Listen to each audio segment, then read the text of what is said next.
បាក់សុបាសុំអនកាយគោរពនិងជម្រាបសួរដល់អស់លោកស្រីអ្នកនាងកញ្ញាពុកម៉ែបងប្អូនកូនក្មួយទាំងអស់គ្នាផងដែរ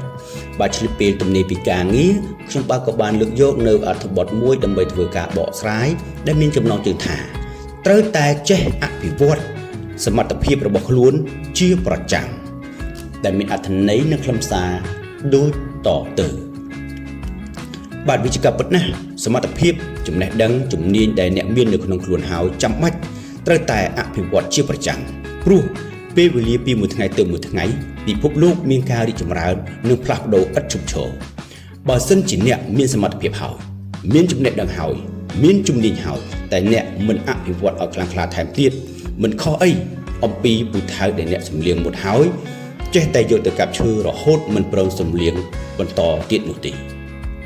បើអ្នកចង់ឲ្យខួរក្បាលរបស់អ្នកអភិវឌ្ឍអ្នកត្រូវតែបង្កើនសមត្ថភាពនៃការគិតរបស់អ្នកឲ្យកាន់តែជ្រៅដើម្បីឲ្យសមត្ថភាពនៃការគិតបានកាន់តែត្រឹមត្រូវអ្នកត្រូវតែអភិវឌ្ឍចំណេះដឹងថ្មីជាប្រចាំហើយនៅពេលដែលអ្នកចង់ឲ្យអ្វីដែលអ្នកចេះថ្មីកាន់តែស្ទាត់ជំនាញច្បាស់លាស់អ្នកត្រូវតែអភិវឌ្ឍនៅជំនាញដោយការអនុវត្តឲ្យបានច្រើន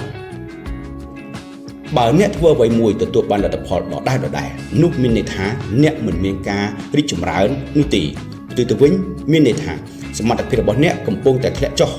ពីព្រោះនៅលើពិភពលោកយ៉ាងនេះមិនមានអ្វីដែលនៅថិតថេរមានតែកើនឡើងនិងថយចុះដូច្នេះប្រសិនបើនៅថ្ងៃនេះបានលទ្ធផល10ស្អែក10ខាងស្អែកក៏នៅតែ10នោះមានន័យថាអ្នកកំពុងតែមានសមត្ថភាពធ្លាក់ចុះហើយរឿងក្នុងការរកលុយក៏ដូចគ្នាដែរថ្ងៃនេះអ្នករកបាន$10ថ្ងៃស្អែកអ្នកក៏នៅរកបាន$10ទៀតនោះក៏មានន័យថាអ្នកកំពុងតែរកលុយថយចុះដែរពីព្រោះលុយ$10ថ្ងៃនេះមិនមែនដូចជាលុយ$10នៅថ្ងៃស្អែកនោះទេដូច្នេះដើម្បីឲ្យអ្នកអាចខ្លាយជាអ្នកមានពី1នាទីទៅ1នាទីរាល់ការងារទាំងអស់ដែលអ្នកកំពុងតែធ្វើចាំបាច់ត្រូវតែអភិវឌ្ឍសមត្ថភាពរបស់អ្នកឲ្យរីកចម្រើនគ្រប់ដង្ហើមចេញចូលបើថ្ងៃនេះអ្នករកឬធ្វើការបាន2ស្អែកត្រូវតាំងចិត្តថាយ៉ាងហោចណាស់ត្រូវបង្កើនឲ្យបាន3បើអ្នកធ្វើការឲ្យគេវិញអ្នកត្រូវបង្កើនសមត្ថភាពរបស់ខ្លួនរាល់ថ្ងៃដើម្បីបង្កើនប្រាក់ចំណូលដល់ថៅកែបើថៅកែទទួលបានប្រាក់ចំណូលច្រើនខ្លួនអ្នកផ្ទាល់ក៏ត្រូវដំឡើងប្រាក់ខែជាពិសេសសមត្ថភាពក្នុងខ្លួនរបស់អ្នករឹតតែអស្ចារ្យជាងមុនដែរបើគេមើលមិនឃើញថ្ងៃណាមួយគង់តែមានថៅកែណាមួយដែលគេមើលឃើញពីខាងបើពុំនោះទេអ្នកក៏មានពេលធ្វើជំនួយខ្លួនឯងផ្ទាល់អ្នកនឹងជោគជ័យក្នុងការរកស៊ីនោះយ៉ាងពិតប្រាកដពូថៅឬកំបិតដែលអ្នកសំលៀងហើយប្រើប្រាស់ម្ដងហើយឈប់សំលៀងចេះតែ